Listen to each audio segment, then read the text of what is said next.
कुंभ की शुरुआत से ही साध्वी हर्षा रिछवारिया का नाम सुर्खियों में छाया हुआ है। सोशल मीडिया पर हर्षा रिछवारिया को सबसे सुंदर साध्वी का टैग तक दे दिया गया। 30 वर्षीय हर्षा का कुंभ से वीडियो वायरल होने के बाद से हर कोई उनके बारे में जानने के लिए उत्सुक है और ऐसे में हर छोटे बड़े मीडिया चैनल्स ने उनके इंटरव्यू तक लिए, जिसमें उनसे पूछा गया कि आखिर उन्होंने साध्वी बनने का निर्णय क्यों लिया। जिसके जवाब में उन्होंने कहा कि वो साध्वी नहीं बनी है, बस उन्होंने धर्म की राह पकड़ी है। यहाँ आपको बता दें कि हर्षा महाकुंभ में प्रवेश के दौरान निरंजनी अखाड़े के रथ पर भी बैठी थी। इसी को लेकर विवाद शुरू हो गया। कुछ संतों ने हर्षा के रथ पर बैठने और भगवा वस्त्र धारण करने पर आपत्ति जता दी। विवाद इतना ज्यादा बढ़ गया कि हर्षा रिछवारिया ने रोते हुए महाकुंभ छोड़ने तक का ऐलान कर दिया। हर्षा ने अपने सोशल मीडिया अकाउंट एक्स पर एक वीडियो शेयर किया, जिसमें वो फूट फूट कर रोती हुई नजर आ रही है। आइए जानते हैं हर्षा रिछवारिया ने कुंभ छोड़ने के पीछे क्या कुछ वजह बताई है। आप खुद सुनिए और देखिए ये पूरा वीडियो चंबल तक न्यूज पर। और मुझे लगता है ये कुछ ना हमारे पिछले जन्म से भी रिश्ता रखता है ये सब, क्योंकि हमारी कुछ चीजें बाकी रह गई होती है जो हमें इस जिंदगी में पूरी करनी होती है, ऐसा हमारे वेद शास्त्रों में भी कहा गया है। तो मुझे भी लगता है कि मेरे ऊपर जो महादेव की कृपा हुई है और मुझे जो मेरे परम पूज्य गुरुदेव का साथ मिला है, आशीर्वाद मिला है, वो कहीं ना कहीं मेरे पिछले जन्मों के कर्मों का ही फल है जो मैं अभी इस रास्ते पे चल पड़ी हूँ। तो ये देखिए, जब मैंने ईश्वर की भक्ति में बहुत ज्यादा रमने लगी थी, मंदिर जाना, भजन कीर्तन में बैठना, जाप करना, तो मुझे बहुत इजी लग रहा था। लेकिन कहते हैं कि जब आप नेकी के रास्ते पे, भलाई के रास्ते पे, अच्छाई के रास्ते पे चलते हो तो रास्ते में बहुत कठिनाइयां आती हैं। वो कठिनाइयां जो है ना, वो मुझे अब फील हो रही है। अच्छा, आपके घर वालों ने, होता है यूजुअली कि भाई यंग एज में स्पेशली हम लोग फेस करते हैं, हम लोग भी उसी उम्र में हैं कि हम अगर काम धाम छोड़कर और कुछ पूजा पाठ सबको पसंद है, लेकिन एक होता है प्रॉपर तरीके से उसमें चले आना। घर वाले कहते हैं भाई ये क्या कर रहे हो, ये आप जॉब करो, सैलरी करो और सारी चीजें करो, पढ़े लिखे हो आप। आपके घर से या खानदान में कहीं से भी किसी ने इस बारे में कुछ कहा, आपसे टोका? देखिए, मैं खानदान की तो बात नहीं करूंगी, क्योंकि जब बेटी होती है ना तो परिवार की, माता पिता की, खानदान की बहुत सारी उम्मीदें होती हैं और उनकी जिम्मेदारियां भी होती हैं और उनकी उम्मीदें कहीं ना कहीं अपनी जगह सही है, बिल्कुल सही है। लेकिन जब बच्चा बड़ा होने लगता है और अगर वो मतलब गलत रास्ते पे है या गलत कल्चर को फॉलो कर रहा है, गलत संगति में है, तो माँ बाप को, पेरेंट्स को, परिवार को ज्यादा टेंशन होती है। लेकिन अगर वो सही रास्ते पे चल रहा है तो मुझे लगता है कि सबसे ज्यादा खुशी परिवार को ही होती है। लेकिन जो एक चीज आपने पूछी है कि परिवार कभी कभी चिंता में पड़ जाता है कि भविष्य को लेकर, हाँ, भविष्य को लेकर। लेकिन मेरे परिवार ने हमेशा मेरा साथ दिया है कि उन्होंने हमेशा मुझे यही बोला है कि तुम जो भी करोगे हमें पूरा भरोसा है कि वो सही होगा। परिवार ये भी चाहता है कि अगर स्पेशली लड़की है, लड़का है, शादी हम करेंगे समय पर। आपने क्या सोचा है इसको लेकर, और क्या आप साध्वी जीवन के को लेकर आगे बढ़ने की सोच रही हैं या अभी आपने कुछ डिसाइड नहीं किया है? क्या कुछ आपके दिमाग में सोच चल रहा है? देखिए, शादी को लेके मैंने कुछ भी नहीं सोचा। मैं फिलहाल अपने धर्म के लिए, संस्कृति के लिए, युवाओं को जागरूक करने के लिए धर्म के प्रति मैं उस काम में आगे बढ़ना चाहती हूँ। मुझे लगता है कि मुझे अभी फिलहाल यही करना चाहिए, क्योंकि हर बच्चा, हर इंसान अगर सिर्फ सरकारी नौकरी करेगा, विदेशों में सेटल होगा, तो धर्म के बारे में भी तो सोचना किसी को पड़ेगा ना। तो मुझे लगता है शायद ईश्वर ने मुझे उसके लिए चुना है। कहते हैं ईश्वर अपने एक बच्चे को थोड़ा सा करीब रख। सनातन से जुड़ने के लिए क्या हर चीज का त्याग करना पड़ता है? मैंने कहीं भी ये नहीं बोला कि मैं साध्वी हूँ, मैंने कहीं ये नहीं बोला कि मैं संत हूँ, मैंने कहीं ये नहीं बोला कि मैं सन्यासी हूँ। तो मुझे जो अच्छा लग रहा है मैं वो कर रही हूँ, पहली चीज। ठीक है, मैं ईश्वर की भक्ति करना मुझे बहुत अच्छा लग रहा है, जो मुझे बहुत सुकून दे रहा है और मैं वही करना चाह रही हूँ।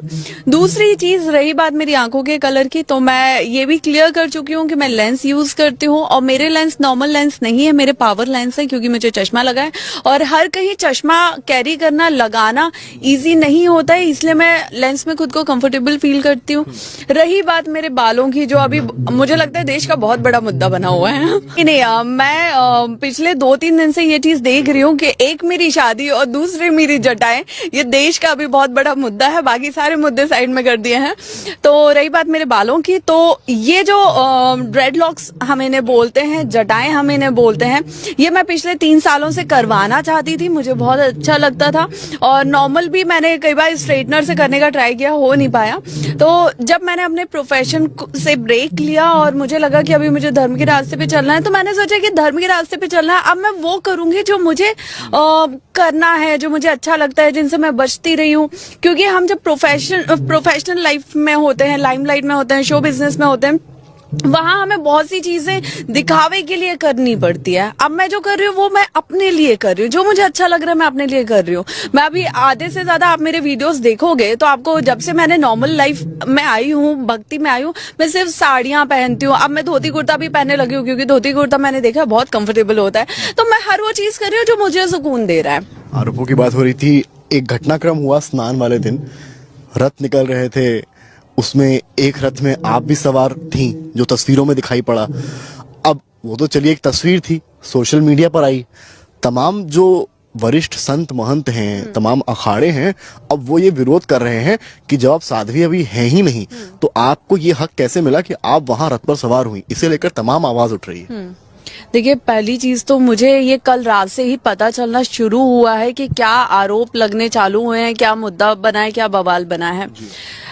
पहली चीज कि वो जो शाही सवारी है वो हमारे परम पूज्य गुरुदेव की निकलती है, हर अखाड़े से उनके आचार्य महामंडलेश्वर की निकलती है। उसमें समस्त साधु संत रहते हैं, महामंडलेश्वर रहते हैं, सब रहते हैं। लेकिन उसके साथ साथ जो उस परिवार से जुड़े हैं, उस अखाड़े से जुड़े हैं, अपने गुरुदेव के चरणों में हैं, वो सारे भक्त भी उन शाही सवारी में रहते हैं, रथों पे रहते हैं। और सिर्फ बात उस गाड़ी की नहीं थी, उस रथ की नहीं थी जिसमें मैं बैठी हूँ। मैंने वहां पे देखा कि जितने भी और तमाम अखाड़ों से, आश्रमों से शाही सवारी निकली है, उनमें भी बहुत भक्त बैठे हुए थे।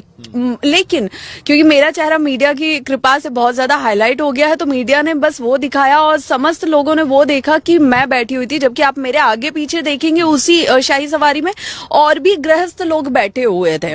और एक आरोप मैंने सुना है कि वो भगवा चोला ओढ़े हुए थी, तो मैंने भगवा शॉल डाला हुआ था। और एक सनातनी होने के नाते, एक हिंदू होने के नाते मैं भगवा रंग पहन सकती हूँ। ये कहीं भी नहीं लिखा है कि अगर आप एक सन्यासी बन जाते हैं, आप बैरागी बन जाते हैं, आप साधु बन जाते हैं, तो ही आप भगवा रंग पहन सकते हैं। इस तरह तो ऑरेंज कलर के, भगवा रंग के, नारंगी रंग के जितने भी कपड़े बनते हैं, चाहे वो शर्ट हो, टी शर्ट हो, साड़ियां हो, सूट हो, सब बैन हो जाने चाहिए कि नहीं ये कलर तो सिर्फ साधु पहनेगा। लेकिन ऐसा नहीं होता है। कोई भी इंसान उस कलर को, उस रंग को ओढ़ सकता है अगर वो सनातनी है। और हम गर्व महसूस करते हैं कि हम भगवा रंग में रंगे हुए हैं, तो हमें इतना अपमानित क्यों किया जा रहा है, उस पर इतना बवाल क्यों किया जा रहा है। हाल ही में एक वीडियो देखा, एक बयान मैंने सुना है जो है आनंद स्वरूप जी का।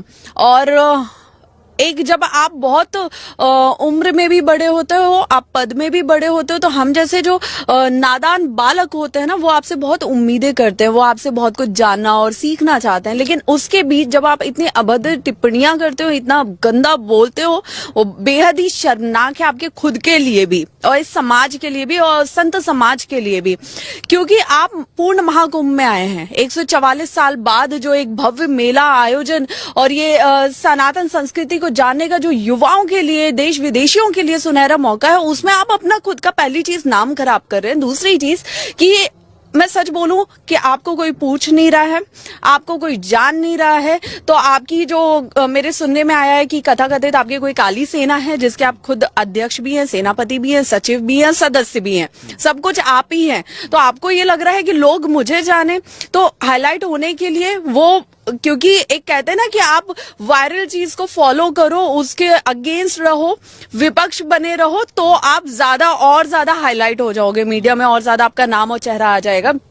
तो वैसा ही कुछ ये भी कर रहे हैं कि उन्होंने देखा कि हाँ ये अभी आगे बढ़ रही है और इस अखाड़े से हैं और ये इनके परम पूज्य गुरुदेव हैं, तो वो कहीं ना कहीं हम सबको टारगेट कर रहे हैं। जबकि वो खुद को सन्यासी और संत बताते हैं, लेकिन वो खुद शादीशुदा है, उनकी बीवी है, उनके 2 बच्चे हैं, सब कुछ है। तो मुझे लगता है कि किसी पे उंगली उठाने से पहले, किसी को नीचे गिराने से पहले, किसी की बेइज्जती करने से पहले आपको खुद में एक बार झांक के देखना चाहिए। सबके लिए बकरा बन गई हो ना, वो मुझे नहीं पता चला। चला है, तो ये चीजें अभी बहुत ज्यादा बढ़ गई बिग हैं। बॉस का ऑफर आना बकरा बनना कहाँ हो गया? नहीं नहीं, ये जो अभी ट्रोलिंग रोस्टिंग हो रही है, और अब कहीं ना कहीं मुझे यहाँ से जाना पड़ रहा है, ये मेरे लिए बहुत दुख की बात है। आपको जाना पड़ रहा है?